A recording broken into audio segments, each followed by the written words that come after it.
बिस्मिल्लाहिर्रहमानिर्रहीम। मैं मुबश्शिर जावेद इस वक्त आपके सामने मौजूद हूँ और एक प्रोग्राम का आगाज़ करना था। मैंने उसका अनाउंसमेंट भी किया था लेकिन कर नहीं पा रहा था, मसरूफियत बहुत ज़्यादा थी। इसमें मुझे बायोलॉजी के बारे में आपको पढ़ाना था। क्लास 9th की मैं बायोलॉजी की बुक पढ़ा रहा हूँ, सिंटेक्स बुक की। आपकी स्क्रीन पे नज़र आ रही होगी आपको। तो इसमें से मैं स्टार्ट कर रहा हूँ। हमारा जो पहला चैप्टर होगा वो बायोलॉजी के बारे में होगा, इंट्रोडक्शन टू बायोलॉजी।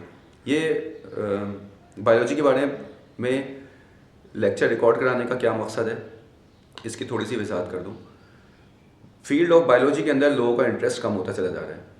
इस इंटरेस्ट कम होने की वजह से क्या होगा, कल को हमारे मुल्क से मेडिकल फील्ड के लोग कम हो जाएंगे। सारे अभी कमाने की तरफ जा रहे हैं। कोई यूट्यूब से कमा रहा है, कोई ऑनलाइन कमा रहा है, कोई सारे काम AI वगैरह इसके ज़रिए अर्निंग की तरफ जा रहे हैं। सब ऑनलाइन काम जितने भी आ रहे हैं ना सारे, तो इनकी तरफ जाना शुरू कर रहे हैं। इससे नुकसान ये हो रहा है कि मेडिकल फील्ड को बहुत शदीद नुकसान हो रहा है और मेडिकल के अंदर लोग आना बंद हो रहे हैं क्योंकि लोग चाहते हैं बैठ के काम करें। और मेडिकल की फील्ड के अंदर ऐसा कोई काम है नहीं। डॉक्टर की जो बैठ के काम करता है, उस सामने कस्टमर डीलिंग उसको समझ लें, उसको बड़ा टफ होता है। फिजियो के अंदर भी बड़ा टफ है। इसी के लैब के अंदर काम करें तो वो भी थोड़ी मेहनत का काम है, तो लोग इससे भागते हैं और फिर पढ़ना पड़ता है। चाहे वो सर्जरी भी आप देख लें, सर्जरी बड़ी मेहनत करनी पड़ती है। तो मेडिकल फील्ड के अंदर इंटरेस्ट कम हो रहा है, तो मैंने नियत करी है कि लोगों का वापस मेडिकल फील्ड के अंदर इंटरेस्ट जनरेट करूँ ताकि लोग मेडिकल फील्ड के अंदर आए। तो मैं 9th से स्टार्ट करूँगा। यहाँ से बायोलॉजी स्टार्ट होती है। अगर बायोलॉजी में इंटरेस्ट पैदा हो जाए किसी तरह तो आगे पढ़ना बड़ा आसान हो जाता है। और बायोलॉजी है भी बड़े मज़े की, इसको पढ़ेंगे बड़ा मज़ा आता है। तो चले मैं अपना chapter number 1 introduction of biology start करता हूँ। तो अच्छा, लेक्चर सुनने का तरीका आपका ये है कि आपको मेरी वीडियो देखने की भी ज़रूरत नहीं है। आप ऑडियो खोल के छोड़ दें या हेडफोन लगा लें, आपको इंशाल्लाह मेरा पूरा लेक्चर समझ में आ जाएगा। और बहुत आसान अल्फाज में मैं आपको ये एक्सप्लेन करूँगा।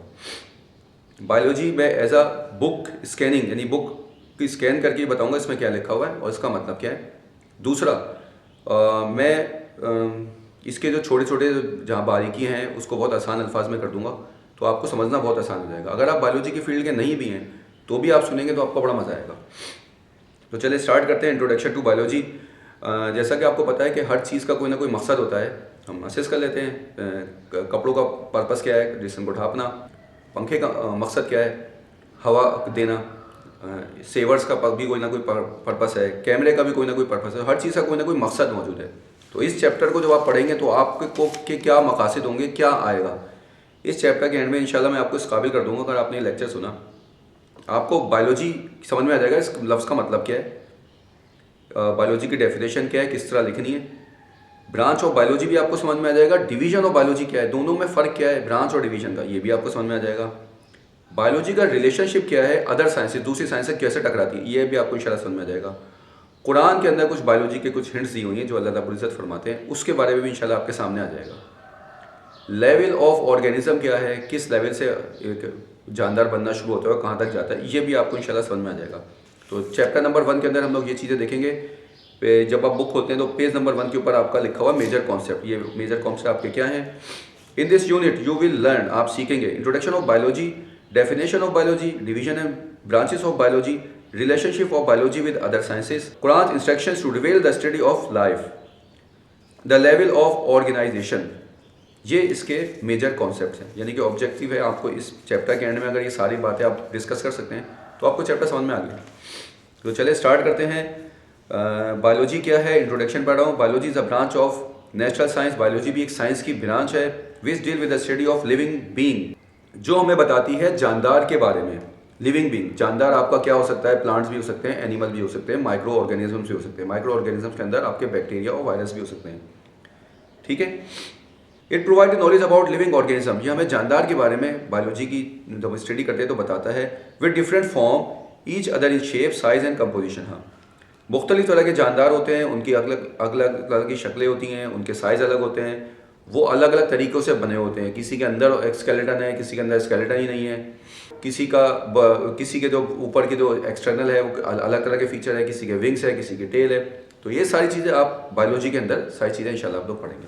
The word biology came from Greek language, जो वर्ड बायोलॉजी है वो एक ग्रीक लैंग्वेज से आया है। मैंने पुरानी किताबें पढ़ाई हैं तो उसके अंदर लैटिन लिखा था।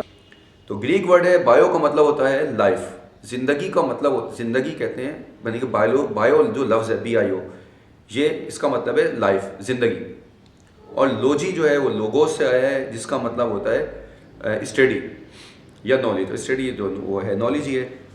इसमें क्या लिखा है, and logos mean thoughts for reasoning, thus biology mean study of life. ताहम बायोलॉजी का मतलब स्टडी ऑफ जिंदगी, वो जिंदगी की स्टडी जो वो बायोलॉजी कहते हैं। ठीक है, ये तो हो गया इसका इंट्रोडक्शन का पहला पैराग्राफ। लेकिन उसके बाद नीचे लिखा हुआ है, अच्छा हो सकता है मैं एक एक लाइन स्कैन ना कर सकूं, लेकिन नियत है अल्लाह से कि मैं पूरी एक एक लाइन में स्कैन करके आपके सामने रख सकूं। तो थोड़ा सा हो सकता है पहला चैप्टर स्लो हो जाए, लेकिन आप जो मेरे लेक्चर्स हैं, मेरी नियत है मैं पूरा चैप्टर आपको करा दूँ। व्हाट इज़ लाइफ, लाइफ क्या है अकॉर्डिंग टू बायोलॉजी। इसमें क्या लिखा हुआ है, life can not be define properly. हम लाइफ को बिल्कुल प्रॉपर तो डिफाइन नहीं कर सकते बायोलॉजी के हिसाब से, बट मगर on the basis of the life process. लेकिन अगर हम लाइफ का प्रोसेस देखें कि लाइफ किस प्रोसेस के तहत चल रही है, कैन बी आइडेंटिफाई, हम इसको इसकी शनाख्त कर सकते हैं, इसको बता सकते हैं through the following function of living organism, के जानदार के अंदर ये फंक्शन मौजूद होते हैं। अगर ये मौजूद होंगे तो ज़िंदगी मौजूद है। वो क्या क्या है फंक्शंस हैं, वो यहाँ पे 9 फंक्शंस दिए हुए। सबसे पहले लिखा हुआ है डाइजेशन। डाइजेशन का मतलब ये है कि कोई चीज़ एनर्जी यानी कि कोई यूटिलाइज करे, कुछ यानी कि या तो वो धूप के ज़रिए एनर्जी ले, या फिर वो कुछ किसी दूसरे ऑर्गेनिज्म को खाए और उसके ज़रिए बॉडी के अंदर एनर्जी बने। ठीक है, और वो खाना हज़म हो, बॉडी के अंदर हज़म हो, उससे एनर्जी डेवलप हो। तो यहाँ पे डाइजेशन के अंदर खाने का हज़म होना हासिल तो है। इसमें डाइजेशन मतलब जो भी चीज़ ली जा रही है वो बॉडी के अंदर डिज़ोल्व हो जाए। ठीक है, दूसरी चीज़ है मूवमेंट, हरकत। हरकत किस किस तरह की होती है, एक जगह से दूसरी जगह जाना होता है। इसके अलावा पौधों के अंदर मूवमेंट कैसी होती है, ज़मीन से सूरज की रोशनी की तरफ ऊपर की तरफ बढ़ते हैं, तो ये मूवमेंट है। तो मूवमेंट का होना ज़रूरी है। मूवमेंट आपके बैक्टीरिया में भी होती है, वायरस के अंदर भी होती है, यानी माइक्रो ऑर्गेनिजम्स के अंदर भी होती है, और जानदार आपके जितनी भी तरह के हैं, चाहे कीड़े हों, चाहे मकोड़े हों, चाहे वो पानी के जानदार हों, चाहे वो आसमान के जानदार हों, चाहे वो ज़मीन के हों, ज़मीन की गहराई के हों, समंदर की गहराई के हों, किसी भी तरह के जानवर हो, उसके अंदर मूवमेंट पाई जाती है। तीसरा एक्सक्रिएशन। जब कोई चीज़ एनर्जी के लिए लेगा तो यकीनन कोई चीज़ एक्सक्रिएट भी करेगा। इसकी मिसाल है, अब जब आप माचिस जलाते हैं तो उसमें से धुआं निकलता है, कार्बन डाइऑक्साइड, यानी कुछ यूटिलाइज हुआ है, एनर्जी बनी है। तो बॉडी के अंदर भी कोई चीज़ एक्सक्रिएट होगी। एक्सक्रिएट क्या होगी, उसके अंदर यूरिन है, स्टूल है, पसीना है, आंसू हैं, टेयर्स हैं। तो ये एक्सक्रिएशन में डिफरेंट मटेरियल्स हैं। ठीक है, तो एक्सक्रिएशन के अंदर ये सारी चीज़ें पढ़ेंगे कि कौन कौन चीज़ें बॉडी से बाहर निकलती हैं। रिस्पायरेशन, रिस्पायरेशन के अंदर एनर्जी का बनना ऑक्सीजन की बिहाफ पे। इसकी मिसाल हम लोग देख सकते हैं, अगर आप लोग कोई कैंडल जलाएं तो वो जलती रहेगी, उसमें से कार्बन डाइऑक्साइड रिलीज होती रहेगी। लेकिन अगर आप उसके ऊपर गिलास रख दें तो वो 3 सेकंड बाद बंद हो जाएगी। ऐसा क्यों हुआ? ऐसा इसलिए हुआ कि उसके अंदर अब ऑक्सीजन मौजूद नहीं थी। तो ऑक्सीजन मौजूद नहीं थी तो उसने जलना बंद कर दिया। इसी तरह आपकी बॉडी के अंदर जो आप खाना खाते हैं तो आपको ऑक्सीजन चाहिए होती है। ऑक्सीजन जाती है तो खाना आपकी बॉडी के अंदर एनर्जी बनाता है और कार्बन डाइऑक्साइड बाहर रिलीज होती है। सही है। ब्रीथिंग के अंदर ये थोड़ा रिस्पायरेशन और ब्रीथिंग तो अलग अलग टॉपिक है, बहुत डिटेल में जब जैसे ही आता रहेगा मैं इंशाल्लाह एक्सप्लेन करता रहूँगा। वैसे आपके इस बुक में शायद मुझे याद पड़ा, इसमें नहीं है, लेकिन जहाँ कहीं टकराएगा थोड़ा बहुत तो मैं वहाँ पे एक्सप्लेन करूँगा। रिस्पायरेशन के बाद है ग्रोथ। ग्रोथ क्या है? ग्रोथ का मतलब ये होता है कोई भी जानदार जब आया है तो वो थोड़ा सा बढ़ेगा। यानी अभी उसकी हाइट थोड़ी कम है तो कल को उसकी हाइट थोड़ी बढ़ती चली जाएगी, एक लिमिट के बाद जाके रुक जाएगी। जब ग्रोथ ख़त्म हो जाएगी तो उसके बाद डेवलपमेंट्स होना शुरू हो जाएगी। डेवलपमेंट ग्रोथ के दौरान जो है उस दौरान भी होती है, लेकिन समझाने के लिए हम लोग बताते हैं ग्रोथ और डेवलपमेंट को अलग अलग।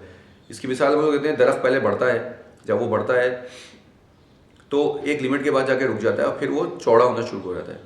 तो हम लोग यहाँ पे ग्रोथ और डेवलपमेंट को ऐसे समझाते हैं, लेकिन जब ये टॉपिक डिटेल में आता है तो फिर हम लोग वहाँ पे ग्रोथ के दौरान ही कुछ डेवलपमेंट्स होना शुरू हो जाती है, फिर हम लोग वहाँ पे उसको समझाते हैं। लेकिन एग्जाम्पल के तौर पे स्टार्ट में हम लोग दरख्त की मिसाल देते हैं, यानी कि कोई बढ़ेगा फिर उसके अंदर डेवलपमेंट शुरू हो जाएगी। तीसरी चीज़ है आपके मेटाबॉलिज्म। मेटाबॉलिज्म का मतलब कि मेटाबॉलिज्म भी एक बहुत डिटेल टॉपिक है, लेकिन मैं थोड़ा मुख्तसर बता देता हूँ। एनर्जी का बनना कैटाबॉलिज्म और एनाबॉलिज्म के अंदर। कैटाबॉलिज्म को जब आऊँगा तो फिर एनाबॉलिज्म को एक्सप्लेन करना पड़ेगा, यानी कि एनर्जी का बनना और बाहर एक्सक्रिएट होना चीज़ों का। और बस मुख्तसर ये कि एनर्जी का बनना मेटाबॉलिज्म के अंदर आ जाएगा। और एक है इरिटेबिलिटी। इरिटेबिलिटी का मतलब ये है कि आपके जितने भी सेंस ऑर्गन है, सेंस ऑर्गन आपके कौन से हैं? आपका कान एक सेंस ऑर्गन है, अगर वाइब्रेशन महसूस होगी तो ये आपको बताएगा, इसमें ये इसको महसूस करेगा। तो ये इरिटेबिलिटी के अंदर आता है। दूसरा, आपकी स्किन के अंदर पेन होगा, ठंडा होगा, गर्म होगा, तो आपकी स्किन आपको बताएगी। आँख, अच्छा स्किन जो है वो टच में ले लें, आपका जो सेंस ऑर्गन है। तीसरा आपका आँख है। आँख जैसे कहीं लाइट तेज़ होगी, किसी जगह लाइट पड़ेगी तो आँख उससे मुतासिर होगी और उसके अंदर मसल्स के अंदर कॉन्ट्रैक्शन पैदा होगी, ठीक है। और उसके बाद आपकी नाक है, कहीं से स्मेल आएगी तो नाक भी आपकी इरिटेबिलिटी का शिकार होगी। वो फ़ौरन बताएगी किस तरह की स्मेल है, अच्छी है तो बताएगी, नहीं है तो वो बताएगी। ज़बान भी आपका इस तरह टेस्ट बताती है। तो ये सारा इरिटेबिलिटी के अंदर किसी जानदार के लिए ज़रूरी है कि उसके अंदर इरिटेबिलिटी मौजूद हो। अच्छा, इसके बाद लास्ट है आपका रिप्रोडक्शन। रिप्रोडक्शन का मतलब क्या है? रिप्रोडक्शन का यहाँ पे मतलब ये है कि जेंडर्स के अंदर अपने कॉपी पैदा करने की सलाहियत या जुस्तजू, तो ये रिप्रोडक्शन के अंदर आता है। ये भी पूरा डिटेल टॉपिक है, लेकिन यहाँ पे हमें शॉर्ट समझाने के लिए ये रिप्रोडक्शन की मुख्तसर मैंने यहाँ पे बात रखी कि लाइफ होने के लिए रिप्रोडक्शन का टॉपिक भी हो। कुछ जेंडर्स, कुछ ऑर्गेनिज्म ऐसे हैं जिसके अंदर दोनों जेंडर्स नहीं होते, मेल फीमेल के कॉम्बिनेशंस नहीं होते। तो वहाँ पे क्या होता है, वहाँ पे रेप्लिकेशन होती है। जैसे कि वायरस हो गया तो वायरस अपने जैसा रेप्लिकेट कर देता है, बैक्टीरिया अपने जैसा रेप्लिकेट कर देता है। तो यहाँ पे रिप्रोडक्शन और रेप्लिकेशन का, यानी इन दोनों में से किसी एक का होना ज़रूरी है। तो लाइफ के लिए क्या क्या चीज़ें ज़रूरी है मैं रिपीट कर देता हूँ। लाइफ के ज़रूरी है बायोलॉजी के हिसाब से digestion, movement, excretion, respiration, growth, irritability, metabolism, development और रिप्रोडक्शन। तो ये टोटल 9 पॉइंट्स आपके सामने हैं जो कि लाइफ को एक्सप्लेन करते हैं। तो यहाँ पे मैं अपना पहला टॉपिक इंशाल्लाह ख़त्म करता हूँ और उम्मीद है आपको ये मेरा यहाँ का लेक्चर इंशाल्लाह समझ में आया होगा और आपको थोड़ी आसानी भी हुई होगी। कुछ चीज़ मुश्किल लगे तो आप नीचे कमेंट में बता दीजिएगा, मैं इंशाल्लाह उसको अगली दफ़ा आसान करके बता दूँगा। ठीक है, इंशाल्लाह आपसे मुलाकात होगी अपने नेक्स्ट लेक्चर में। तब तक के लिए मुझे आप लोग इजाज़त दीजिए। अस्सलाम वालेकुम व रहमतुल्लाह।